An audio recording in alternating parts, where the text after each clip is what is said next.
عسکری کے نام شادی ہو جانے کے بعد دور اندیش خان نے جو خط لکھا دیکھنے کے لائق ہے۔ اتفاق سے ہم کو اس کی نقل ہاتھ آ گئی ہے۔ وہ خط یہ ہے: آرام دل و جانب برخوردار عسکری خانم، سلمہ اللہ تعالیٰ دعا اور اشتیاق دید و بوسی کے بعد واضح ہو کر تمہارے بھائی خیر اندیش خان کے لکھنے پر تمہاری رخصت کا حال معلوم ہوا۔ برسوں سے یہ تمنا دل میں تھی کہ اس فرض کو میں اپنے اہتمام خاص سے ادا کروں، مگر حاکم نے رخصت نہ دی، ببوار رہا۔ یہ بات تم پر ظاہر ہو گئی ہوگی کہ سب بچوں میں تم سے مجھ کو ایک خاص طرح کا انس تھا، اور میں اس بات کو بطور اظہار احسان نہیں لکھتا، بلکہ تم نے اپنی خدمت گزاری اور فرمانبرداری سے خود میرے اور سب کے دل میں جگہ پیدا کی تھی۔ 8 برس کی عمر سے تم نے میرے گھر کے تمام بوجھ اپنے سر پر اٹھا رکھا تھا۔ مجھ کو ہمیشہ یہ بات معلوم رہی تھی کہ تمہارے سبب بیگم یعنی تمہاری ماں کو بڑے بے فکر حاصل ہے۔ جب کبھی اس اثنا میں مجھ کو گھر جانے کا اتفاق ہوا، تمہارا انتظام دیکھ کر ہمیشہ مزاجی خوش ہوا۔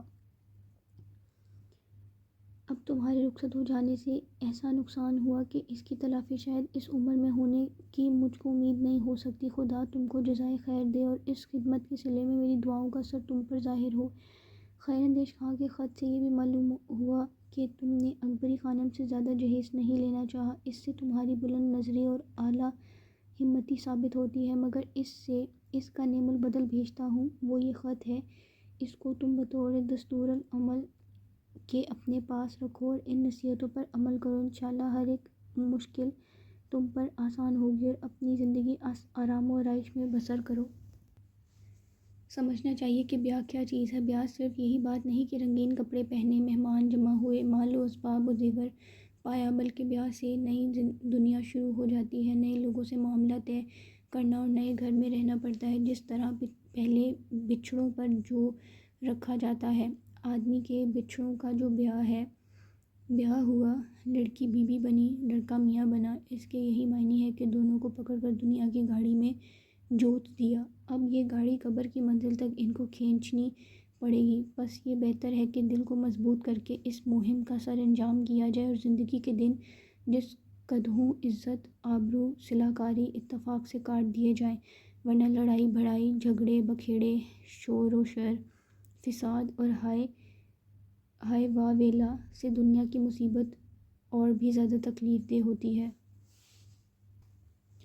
اب تم کو، اے میری پیاری بیٹی عسکری خانم، سوچنا چاہیے کہ میاں بیوی میں خدا نے کتنا فرق رکھا ہے۔ مذہب کی کتابوں میں لکھا ہے کہ حضرت آدم بوشت میں اکیلے گھبرایا کرتے تھے۔ ان کے بہلانے کو خدا نے حضرت حوا کو، جو سب سے پہلی عورت دنیا میں ہو گزری، پیدا کیا۔ پس عورت کا پیدا کرنا صرف مرد کی خوش دلی کے واسطے تھا اور عورت کا فرض ہے مرد کو خوش رکھنا۔ افسوس کہ دنیا میں کس قدر کم عورتیں اس فرض کو ادا کرتی ہیں۔ مردوں کا درجہ خدا نے عورتوں پر زیادہ کیا، نہ صرف حکم دینے سے بلکہ مردوں کے جسم میں زیادہ قوت اور ان کی عقلوں میں روشنی دی ہے۔ دنیا کا بندوبست مردوں کی ذات سے ہوتا ہے۔ مرد کمانے والا اور عورتیں ان کی کمائی کو مناسب موقع پر خرچ کرنے والی اور اس کی نگہبان ہیں۔ کنبہ بطور کشتی کے ہے اور مرد اس کے ملاح ہیں۔ اگر ملاح نہ ہو تو کشتی پانی کی موجوں میں ڈوب جائے گی یا کسی کنارے پر ٹکر کھا کر پھٹ جائے گی۔ کنبے میں اگر مرد منتظم نہیں تو اس میں ہر طرح کی خرابی کا اشتمال ہے۔ کبھی نہیں خیال کرنا چاہیے کہ دنیا میں خوشی صرف دولت سے حاصل ہوتی ہے، اگرچہ اس میں بھی شک نہیں کہ دولت اکثر خوشی کا باعث ہوتی ہے۔ بہت بڑے اور اونچے گھروں میں لڑائی اور فساد ہم زیادہ پاتے ہیں۔ اس سے ثابت ہوا کہ صرف دولت سے ہی خوشی نہیں ہوتی، برخلاف اس کے اکثر خاندانوں میں خوشی صرف اتفاق اور صلح کاری کے سبب ہے۔ وہ دال روٹی اور گاڑے دھوتر میں زیادہ آرام سے ہے، یہ نسبت نوابوں اور بیگموں کے جن کے تمام عیش آپس کی ناسازگاری سے تعلق رہتا ہے۔ اے میری پیاری بیٹی عسکری خانم، اتفاق پیدا کرو اور صلح کاری کو غنیمت جانو۔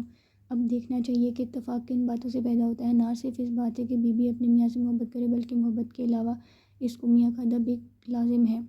بڑی نادانی ہے اگر بیوی میاں کے برابر کے درجے سمجھے۔ بلکہ اس زمانے میں عورتوں نے ایسا خراب دستور اختیار کیا ہے کہ ادب کے بالکل خلاف ہے۔ جب چند سہیلیاں آپس میں بیٹھ کر باتیں کرتی ہیں تو اکثر تذکرہ ہوتا ہے کہ فلانی کا میاں اس کے ساتھ کس طرح کا برتاؤ رکھتا ہے۔ ایک کہتی ہے، بوا میں تو یہاں تک ان کو دبایا ہے کہ کیا مجال جو میری بات کو کاٹیں یا الٹ کر جواب دیں۔ دوسری فکر کرتی ہے، جب تک گھڑیوں خود خوشامد نہ کریں میں کھانا نہیں کھاتی۔ تیسری بڑائی مارتی ہے، میں تو 10 مرتبہ پوچھتے ہیں تب ایک جواب مشکل سے دیتی ہوں۔ چوتھی ڈینگ کی لیتی ہے، چاہے وہ دوپہروں نیچے بیٹھے رہیں بندی کو پلنگ سے اترنا قسم ہے۔ پانچویں شیخ بگاڑتی ہے، جو میری زبان سے نکلتا ہے پورا کرا کے رہتی ہوں۔ شادی بیاہ کے ٹوٹکے بھی اس غرض سے نکلے ہیں کہ میاں مطیع و فرمانبردار ہے۔ کہیں تو دلہن کی جوتی پر کاجل پاڑ کر میاں کے سرما لگایا جاتا ہے، اس کا مطلب یہ ہے کہ عمر بھر جوتیاں کھاتا رہتا چوں نہ کرے۔ کہیں نہاتے وقت دلہنوں کے پاؤں کے انگوٹھے کے تلے بیڑا رکھا جاتا اور میاں کو کھلایا جاتا ہے، اس کے یہ معنی ہے کہ پیروں پر پڑ تار ہے۔ ان باتوں سے صاف ظاہر ہے کہ عورتیں مردوں کا درجہ اور اختیار کم کرنے پر آمادہ ہیں، لیکن یہ تعلیم بہت بری ہے اور ہرگز قباحت سے خالی نہیں۔ مردوں کو خدا نے شیر بنایا ہے، اگر دباؤ زبردستی سے کوئی ان کو زیر کرنا چاہے تو ممکن ہے۔ بہت آسان ترکیب ان کو زیر کرنے کی خوشامد اور تابع داری ہے۔ اور جو احمق عورت اپنا دباؤ ڈال کر مرد کو زیر کرنا چاہے وہ بڑی غلطی میں ہے، وہ شروع میں تخم فساد بوتی ہے اور اس کا انجام ضرور فساد ہوگا، اگرچہ اس کو بالفعل نہیں سمجھتی۔ اصغری خانم، میری اصلاح یہ ہے کہ تم گفتگو اور نشست و برخاست میں بھی اپنے میاں کا ادب ملحوظ رکھنا۔ مذہب میں میاں بیوی کے متعلق بہت احکام ہیں، اور چونکہ تم نے قرآن مجید کا ترجمہ اور اردو کے بہت سے مذہبی رسالے پڑھے ہیں، امید کرتا ہوں کہ وہ احکام تھوڑے بہت ضرور تمہارے خیال میں ہوں گے۔ ان احکام کا مجموعہ خانہ داری کے لیے بڑا دستور العمل ہے، مگر افسوس ہے کہ لوگ خدا رسول کے حکموں کی تعمیل میں تن دہی نہیں کرتے اور انہیں انواع و اقسام کی خرابیاں پیش آتی ہیں۔ میں نے حدیث کی کتاب میں پڑھا تھا کہ اگر خدا کے سوا کسی دوسرے کو سجدہ کرنا روا ہوتا تو پیغمبر صاحب صلی اللہ علیہ وسلم فرماتے ہیں کہ میں بیوی کو حکم دیتا کہ اپنے میاں کو سجدہ کیا کرے۔ بس اسی ایک بات سے تم خیال کر سکتی ہو کہ میاں بیوی میں کیا نسبت ہے۔ اب اس کے ساتھ ملکی رواج کو ملاؤ کہ بیوی نہ تو میاں کو چھوڑ سکتی ہے، نہ بدل سکتی ہے، نہ اس سے کسی وقت اور کسی حال میں بے نیاز ہو سکتی ہے، تو سوائے اس کے سچے دل سے آپ اس کی ہو رہے اور اطاعت سے، فرمانبرداری سے، خوشامد سے جس طرح ممکن ہو اس کو اپنا کر کے عافیت کی، عزت اور آبرو کی زندگی بسر کرے۔ دوسری تدبیر ہے اور نہ ہوتی ممکن ہے۔ کیا وجہ شادی بیاہ ایسے چاؤ سے ہوتا ہے اور چوتھی کے بعد ہی بہو سے ساس نندوں کا بگاڑ شروع ہو جاتا ہے؟ یہ مضمون غور کے قابل ہے۔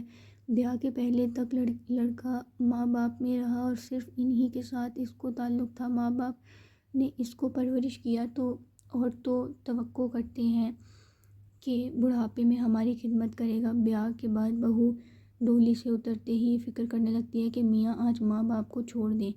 بس لڑائی ہمیشہ بہوؤں کی طرف سے شروع ہوتی ہے۔ اگر بہو کنبے میں مل کر رہے اور کبھی ساس کو معلوم نہ ہو کہ بیٹے کو ہم سے چھڑانا چاہتی ہے تو ہرگز فساد پیدا نہ ہو۔ یہ تو سب کوئی جانتا ہے کہ بیاہ کے بعد ماں باپ کے ساتھ تعلق چند روز ہے، اگر الگ گھر ہوگا میاں بیوی جدا ہو کر رہیں گے۔ دنیا میں یہی ہوتی آئی ہے، لیکن نہیں معلوم کم وقت بہوؤں میں بے صبری کہاں کی پڑ جاتی ہے کہ جو کچھ ہونا ہو اسی دم ہو جائے۔ بہوؤں میں ایک عیب چغلی کا ہوتا ہے جو بنیادی فساد ہے کہ وہ یہ کہ سسرال کی ذرا بات آ کر ماں سے لگاتی ہیں اور مائیں خود بھی کود کر پوچھا کرتی ہیں، لیکن اس کہنے اور پوچھنے سے سوائے اس کے کہ لڑائیاں پڑیں اور جھگڑے کھڑے ہوں کچھ حاصل نہیں